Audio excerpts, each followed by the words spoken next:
produce una proteína adaptadora, una flecha y un factor de transcripción. Vamos a ir viendo de a poco qué es lo que hay en esa cascada de señalización. Los TLRs pueden señalizar básicamente por dos vías. La vía del MID88, en este caso la proteína adaptadora es el MID88, o por la vía TRIF, ¿sí? En este caso la proteína adaptadora es TRIF. Y como ven, no todos los TLRs señalizan por una y por otra, ¿sí? Sino que algunos únicamente señalizan por el MID88 y otros por los TRIF. Básicamente las de los TRIF potencian una gran activación de los factores de transcripción que se conocen como IRF, ¿sí? IRF son los factores de reclutamiento de interferones. Son factores de transcripción que se llaman IRF y que producen sobre todo los interferones de tipo 1 que recién les presenté. Ahora, el MID88 también puede, ven que hay una flecha aquí, también es capaz, pero su función en activar a este factor de transcripción es un poco más limitada. El TRIF lo activa muchísimo más. Sin embargo, el MID88 activa este factor de transcripción que se llama NF-κB, del cual van a oír hablar mucho, porque NF-κB ha sido el factor de transcripción más estudiado en la inmunidad innata. Pero no es el único, hay otros, ahora les voy a mostrar, pero sí es el que más se ha estudiado y del que más se conoce. Y como ven, la vía de señalización TRIF también puede dar a la activación de este factor de transcripción. Ahora, no se preocupen porque no les voy a pedir que se aprendan de memoria las vías de señalización, pero sí que la entiendan y les voy a decir cuáles son los puntos importantes que sí deben conocer. ¿Sí? Aquí tenemos TLRs en la membrana, ¿sí? Y TLRs en la vesícula endosomal. Vamos a ver cómo esto es bastante más sencillo de lo que parece. Ven que tienen líneas celestes a la izquierda, ¿sí? Y por este lado tienen líneas rojas a la derecha. Las líneas rojas, todas ellas, están mediadas por la proteína adaptadora MID88, ¿sí? Y las líneas celestes, todas por el factor TRIF, ¿sí? Lo que acabamos de ver en la anterior. Y como ven, aquí hay diferentes proteínas que se van activando, por aquí también, ¿sí? Hay varias vías de proteínas. Estas proteínas mucho no me interesan, lo que sí me interesa es que conozcan los factores, las proteínas adaptadoras y los factores de transcripción, IRF3 e IRF7, ¿sí? Tanto los TLR que se encuentran en la vesícula endosomal, ¿sí? A través de la vía TRIF o de la vía MID88 pueden activar los factores IRF7 o IRF3 que producen la síntesis de interferones de tipo 1. ¿Por qué es esto? Porque los virus, el material genético de los virus es reconocido en estas vesículas endosomales. Entonces se libera ese material genético y por eso es que esta vía es capaz de producir estas moléculas, estos interferones de tipo 1, que van a limitar y contener la replicación viral. Y como ven, hay receptores, ¿sí?, que son capaces de señalizar por las dos vías. Y es el caso del TLR4. El TLR4 es el único que se puede ir por el lado celeste y que puede ir por el lado rojo. O sea que puede señalizar tanto por la vía TRIF como por la vía del MID88. Es el único. Todo el resto de TLRs o señaliza por MID88, como es el caso de todos estos, o señaliza por el TRIF. Y de hecho, el TLR3 es el único que señaliza por el TRIF. Eso también lo tienen que saber, ¿sí? No cualquier TLR señaliza por 1088 o por TRIF. El TLR4 señaliza por los dos y el TLR3 únicamente por el TRIF. Y el resto solo por 1088.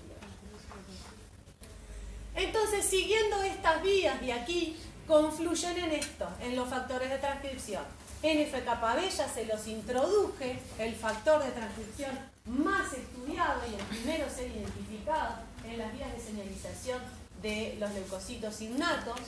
Y AP1 también es otro factor de transcripción. Estos factores se encuentran, estos factores de transcripción se encuentran en el citosol inactivados. Y estas cascadas de señalización los activan. Y esa activación le permite su translocación al núcleo para comenzar la transcripción gen. AP1 para ustedes sí, pueden decir que produce IL-12, TNF-alfa, IL-6, citoquinas similares. Lo que hace muy complejo a los receptores es que en realidad, y sus factores de transcripción, es que la intensidad con la que producen una u otra citoquinas no es la misma. Y lo otro que también hace complejo es que muchas veces un patógeno está siendo reconocido por varios receptores al mismo tiempo. Entonces lo que uno ve, el efecto que uno ve de la producción de proteínas es la señal integradora de todo la interacción de esos receptores, ¿sí? O sea, contestando tu pregunta, producen moléculas que hacen lo mismo, pero no exactamente de la misma forma. Pero eso no vamos a entrar en detalle en esta clase.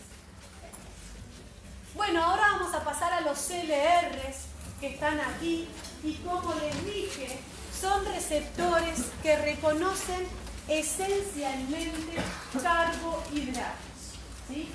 Y estructuras de glúcidos que se encuentran únicamente presentes en patógenos.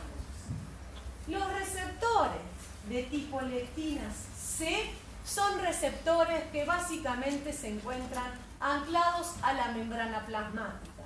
Esta es una diferencia con las TLRs que sí se pueden encontrar en las membranas endosomales. Pero en este caso únicamente están en la superficie, en la membrana plasmática, y acá hay una ejemplificación muy general para mostrar que hay gran variedad estructural en estos receptores, que es bien diferente a los TLRs, que como vieron, son desde el punto de vista estructural muy similares. Entonces, estos receptores, los CLR, reconocen carbohidratos. Estas formas verdes representan los dominios de unión a los carbohidratos, y luego tienen un dominio membranario y luego uno citosólico. Muchos receptores CLR también tienen proteínas adaptadoras que son capaces de iniciar cascadas de señalización. Pero la realidad es que en el grupo de los CLR la situación es un poco más compleja, porque no todos señalizan, algunos ni siquiera se sabe si tienen o no tienen la capacidad de señalizar, y no todos lo hacen de la misma forma. Algunos receptores de tipo CLR son capaces de mediar la endocitosis, o sea que pueden adherirse al patógeno y facilitar el ingreso del patógeno al leucocito, ¿sí? También de alguna forma dando una vía alternativa a la fagocitosis y a la opsonización para el ingreso de los patógenos en el interior de la célula. Y bueno, además los CLR tienen la característica, y esto también es una diferencia con los TLRs, de hacer lo que se conoce como una modulación de la respuesta. ¿Qué significa eso? Y aquí se los puse más o menos. Significa que a veces pueden potenciar la acción de los TLRs, contribuyendo a ese efecto inflamatorio, pero a veces pueden contrarrestar ese efecto. Por eso también está el signo negativo. Es una señalización que puede inhibir el efecto de los TLRs. Ahora les voy a mostrar algunos ejemplos. Entonces, con estos receptores le estamos dando más complejidad al asunto, porque además no todos van en el mismo sentido. Acá les muestro simplemente CLRs que están aquí y aquí. Y aquí. Tienen nombres diferentes, no importan los nombres. Los nombres en general están basados en las células en las que se presentan y en lo que reconocen. Por ejemplo, este que se llama Minkle reconoce manosas, ¿sí? Como el dectin, los dectin. Este reconoce beta-glucanos, que son glúcidos que se encuentran presentes en los hongos, y este también manosas y fucosas. Esto que está acá es un TLR, es el TLR2 y el TLR6. Entonces, algunos CLRs, tampoco quiero que se aprendan esto de memoria, algunos CLRs son capaces de inducir vías de señalización por sí mismos similares a los de los TLRs, pero algunas moléculas que están en esta señalización no son las mismas a las de los TLRs, ¿sí? Sea una u otra, también confluyen en la activación de factores de transcripción, miren acá, AP1 y NF-κB, que también lo vimos para los TLRs. Acá tenemos otro ejemplo, este es otro factor de transcripción NF-α. Hay otros TLRs que no pueden señalizar por sí mismos, pero sí intervienen o dialogan con la señalización de los TLRs. Entonces, como les decía, la pueden potenciar o la pueden inhibir, la pueden interferir. Por ejemplo, este es un caso en el cual un CLR que reconoce moléculas, reconoce ligandos carbohidratos que están presentes en hongos, en bacterias o en virus, ¿sí? Desencadena una cascada de señalización basada en la fosforilación, ¿sí? Pero que luego interfiere con la activación del factor NF-κB, ¿sí? Esta activación del factor NF-κB puede ser inducida por los TLR, como se muestra acá. Y esto que hace, por ejemplo, que aumente la expresión de la interleuquina 10. IL-10 es una citoquina que participa en la inmunidad innata y también en la adaptativa. Todavía no se las había presentado porque es una citoquina sobre todo con una función reguladora, ¿sí? Así que va a limitar o parar, frenar la respuesta inflamatoria. Hasta ahora les había hablado de la IL-1, TNF-alfa, IL-6, IL-12, todas esas son proinflamatorias. La IL-10 es un ejemplo de una citoquina reguladora, así que contrarresta la acción de la IL-12, por ejemplo, de la IL-6. Lo simpático de todo esto es que esta señalización por sí sola no se da. O sea que este receptor reconoce estos ligandos, pero si al mismo tiempo no hay una cascada de señalización por un TLR, este efecto no se da. Por eso es que decimos que existe diálogo de los CLRs o interacción de los CLRs con los TLRs. No significa que se haga entre los receptores, significa que se hace a través de las cascadas de señalización, ¿sí? En inglés lo pueden ver como crosstalk. Esa es la palabra que se usa para describir este diálogo entre receptores.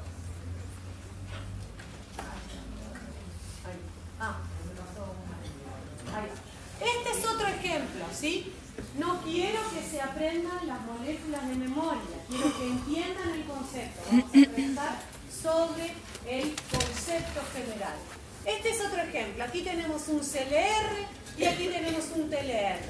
Este parásito, ectoparásito, es capaz de proveer señales para los dos tipos de receptores. Es lo que les decía.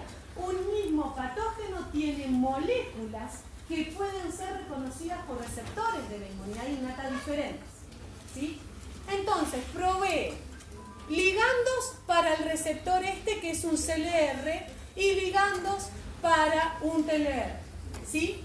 Entonces, Por un lado, se inicia la vía de señalización del TLR que le dice a la célula, a través de la activación de los factores de transcripción, que empiece a producir TNF-alfa e IL-6, citoquinas inflamatorias. Pero por el otro lado, el CLR inicia una cascada de señalización que termina en la activación de una RNasa, ¿sí? Esta RNasa, ven acá que parece un Pac-Man comiéndose el ARN, está degradando el ARN de la IL-6 y del TNF-alfa. O sea que está de alguna forma frenando el efecto final inducido por el TLR. Entonces, con esto hay una especie de balance entre las cascadas de señalización. Acá hay otro ejemplo, un CLR que inhibe la señalización por el TLR8, por ejemplo, o por el TLR9, frenando la síntesis de IL-12 y TNF-alfa. Así que estos son ejemplos que ponen en evidencia cómo los CLRs, a través de su señalización, dialogan, interactúan con la señalización de los TLRs, a veces potenciándola, a veces inhibiéndola. Sí. ¿Esto tendría algún sentido como para moderar la respuesta para no agredir al cuerpo? Sí, puede tener un sentido en ese caso. Lo que más se conoce y que se ha puesto bien en evidencia con respecto a esto es que sirve como mecanismo de evasión inmunológica. Los patógenos inteligentes, o sea, aquellos que han evolucionado y desarrollado mecanismos de evasión inteligentes, utilizan estos receptores, a veces producen más moléculas para poder inhibir efectos inflamatorios de otras cascadas de señalización. Eso sí se ha puesto bien en evidencia, incluso en modelos de infección, donde se ve a veces que la expresión de determinados CLRs confiere mayor susceptibilidad a la infección por determinados patógenos. En el caso de daño también podría modularse, pero no está tan bien estudiado. Podría ser una buena hipótesis hasta ahora.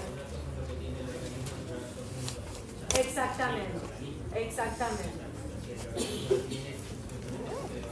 Entonces, contestando tu pregunta, en general los CLR reconocen carbohidratos de patógenos y que en general no están presentes en las células del organismo. Ahora vas a ver otros que también pueden reconocer otras cosas, pero en general, ahora que decís, los carbohidratos de los CLR son exclusivos de patógenos, así que servirían más bien para ese mecanismo de evasión. Pasamos a otros receptores y vamos a hablar de los receptores intracelulares, pero que están en el citosol, ¿sí? Que no están anclados a la membrana y están en el interior de la célula, ¿sí? Estos receptores reconocen y detectan patógenos que se encuentran en el citosol, ¿sí? Por ejemplo, una bacteria intracelular que no entró a través de la fagocitosis generando una vesícula, ¿sí? Y que entró directamente al citosol. Entonces puede ser reconocida por estos receptores que se encuentran solubles en el citoplasma.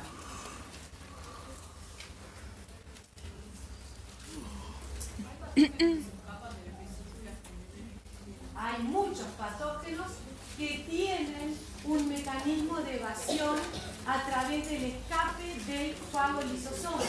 Lo van a ver en clases posteriores, en algunos seminarios, pero eso hace, por supuesto, que sean más difíciles de notar. ¿Sería bien, por ejemplo, que usaría la microbiota para mantenerse? ¿Sería una vía que utilice la microbiota para mantenerse en su lugar? ¿El qué? La microbiota. Sí. Que permitiera... ¿Pero a qué proceso te referís? Al de la inhibición.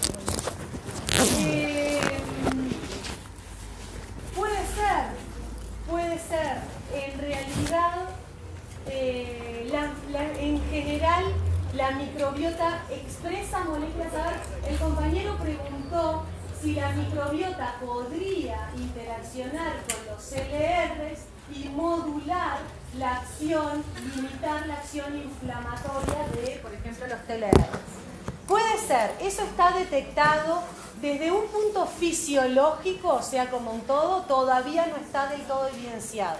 Desde un punto de vista molecular, sí se ha visto que hay reconocimiento, pero ¿de qué depende en el caso de la microbiota intestinal?